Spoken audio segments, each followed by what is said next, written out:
Zaidi ya miaka 70 imepita tangu kijana huyu kupokelewa kwenye kijiji. Amekuwa dhahabu. Khalid Issa Mbogolume, mbunifu, mwalimu, mchoraji katika nyanja mbalimbali, na leo Unplugged tuko naye kupiga story nyingi kuhusu yeye. Karibu kwenye studio zetu za Unplugged baba. Asante sana, shukuru. Kwanza tumekufahamu wewe kama mbunifu, mwalimu, mchoraji. Nini kilichokusukuma kufanya hiyo shughuli? Kilichonisukuma mimi hakikuwa labda na mtu au nini, hapana. Mimi mwenyewe tu nilikuwa na kipaji. Ndio. Ni kipaji changu ndicho kilinisukuma mimi kuweza kufanya ubunifu wa vitu mbalimbali. Kwa hiyo mtu ukiwa na ubunifu fulani, kila mtu anataka aone, ajue. Kwa hiyo ndivyo kilichofanya mimi kwenda huku na huku. Mpaka nimekuwa sana na vijana wengi nimewafundisha. Wengine wapo nje, wengine wapo hapa, wengine kijana wangu mmoja ambaye mlimuona, nikamuona kushuhudia katika interview kule Sabasaba, ni hivyo. Ugumu gani unapitia kwenye sanaa yako ya uchoraji? Umri? Yaani ugumu gani ambao unapitia kwenye sanaa? Ukiwa unachora vile au unafikiria picha za kuchora, unapitia ugumu gani? Unajua kwenye sanaa ni kitu ambacho hakina ugumu kwa mtu kama ambaye ni talenti yako. Mimi ni talenti yangu mpaka nimekwenda kusoma kazi hii, ni kuongezea tu na kufanya ile perfect ukamilifu wa kazi yenyewe, lakini si kama wanaona ugumu kama hesabu hivi, hapana. Sawa. Umesema ulimfundisha mwanao. Ndio. Ni nini kimekupelekea mpaka kumchagua yeye na kumfundisha yeye na sio watu wengine? Ni wengi, labda kuwauliza tu, lakini ni wengi sana nimewafundisha. Ndio, kwa nini? Na wengi wote wengine wanafanya kazi kama yeye, sema hamkuwapata kuwaona tu.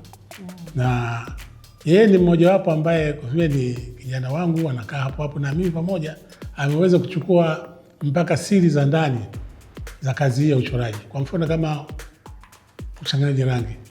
Uchanganyaji rangi unakuwa mpaka usome. Na mimi niupata katika kusoma. Sasa yeye akawa amebahatika. Mtu ukitaka kuchora kwa unaandaa rangi nyingi pale. Lakini kwa vile wewe ni mtaalamu, unakuwa rangi zako 3 4 basi. Zile unazichanganya, zile unazipiga hii na hii, unatoa rangi mbalimbali.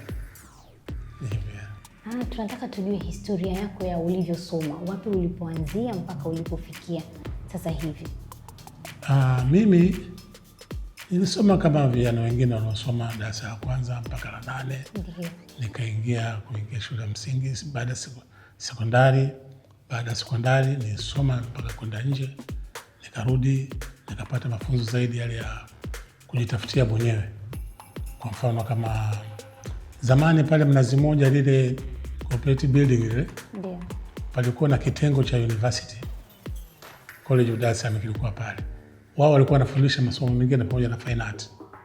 Sasa pale mimi ndio nilipokwenda kuchukua masomo pale. Wakati kwenye miaka 60 hivi na hivi. Unaona? Sasa pale nilipokuwa nikijifunza masomo yale, Profesa Jengo ndio kwa mwalimu wetu pale. Ikawa imeniongezea mimi kupenda sasa ile kazi. Na mpaka nikaja kupata kazi ya kuweza kuajiriwa na kuweza kufanya kazi hiyo. Ajira yako ya kwanza ilikuwa sehemu gani? Ajira yangu ya kwanza nakumbuka ilikuwa ni film unit. Wakati huo iko chini ya Wizara ya Maendeleo Vijijini. Pale niliweza kuingia mimi kama mchoraji.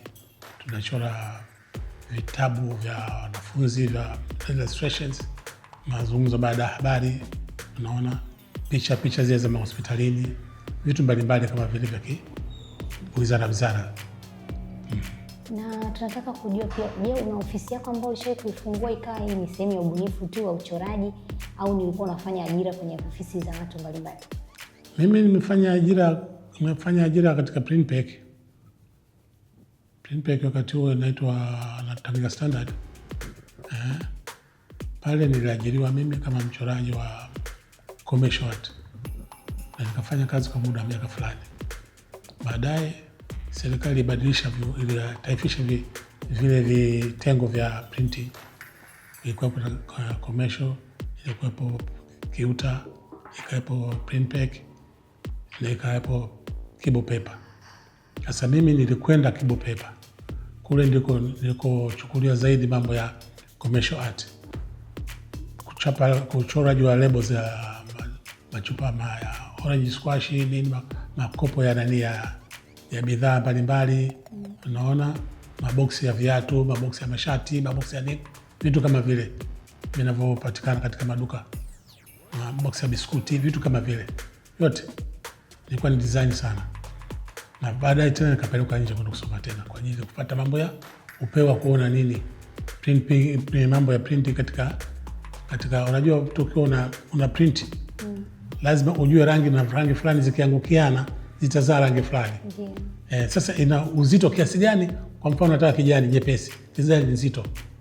Unataka brown nyepesi, brown nzito. Lazima kuna tekniki fulani unafundishwa tone zile za screen. Sasa zile huwezi kuzipata hivi mpaka kwenda kusoma wakati kwenda kusoma Ulaya. Sasa umeweza kusoma, umeweza kuwafanyia ofisi nyingi, kazi nyingi na kudesign vitu vingi. Umewezaje kutenga muda wako kuwa mwalimu, kuwafundisha wengine, lakini muda huo kufanya kazi kwenye ofisi za watu ili kazi za watu ziendelee kufanyika? Sasa hiyo yote ilikwenda kwa stage. Kwa mfano miaka fulani kusoma, muda fulani mambo ya printing, mkaja tena muda fulani mambo ya kuchora. Sasa mabodi haya vitu gani kama vile anavyochora yule kijana wangu. Yale yalikuja baadaye ambapo mimi nilikuwa nimeacha kazi kwamba kupumzika. Niliacha kazi kupumzika tu, kusema kwamba hapana, kazi hizi zinaumiza sana macho sababu zinatumia lens ya down frame, printing down frame, inakuwa chini kuna taa. Sasa wewe unaangalia negative kwenye kuthrough pale, macho yanauma sana. Basi nikasimama nimekuchaza mambo ya printing. Hata kusimama mambo ya printing ndipo nikakaa nyumbani sasa. Na mimi kuchora naweza, nikafungua studio changu kidogo cha kuweza kujitafutia maisha. Ndio na kijana wangu huyu naye na wengine wote wakawa wanakuja pale wanafanya. Wengine wananipigia simu kunisabai, wako Afrika Kusini, wengine wako Brazil, wengine wako mmoja alikuwa hapa wapi hapa Poland. Sasa wako mbalimbali huku, na furahi kuona kwamba nimetoa vijana wengi. Na bado tu hilo tu likanifanya na mimi nipate muda mwingine wa free time naandika vitabu. Vitabu ambavyo unashaka kuandika tunataka tufahamu kitabu kipi labda na kipi? Vitabu nilivyoandika ni vingi sana, lakini nakwama ufadhili wa kuweza kuchapisha. Kitu ambacho nilichopata ufadhili ni kitabu hichi hapa tu, kimoja hichi hapa. Hichi hapa. Hichi pia umeandika mwenyewe? Hicho nimeandika mwenyewe, nimechora picha mwenyewe, nimetunga mwenyewe.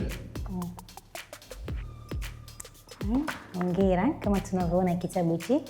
Na picha za ndani hizo nimechora mwenyewe. Cat and Rat.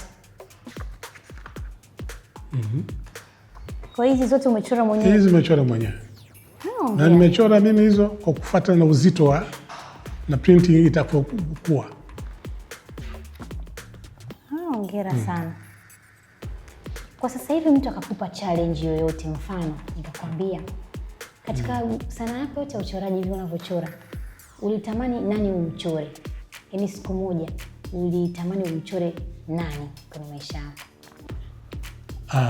Kuchora watu nimechora sana, lakini sikupenda mimi kushiriki sana kuchora watu. Kwa sababu gani?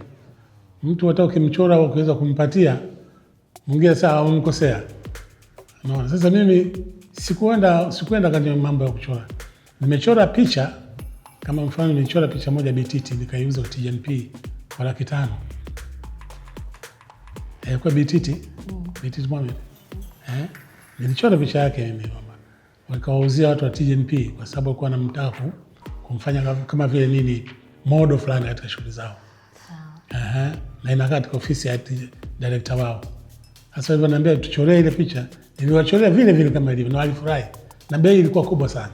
Sasa mtu mwingine anataka nimchoree picha yake, ananipa labda kama $200,000, $100,000. Na ile ni kazi ambayo unataka mtu kila ukishiba ugali wako unamalizia pale pale.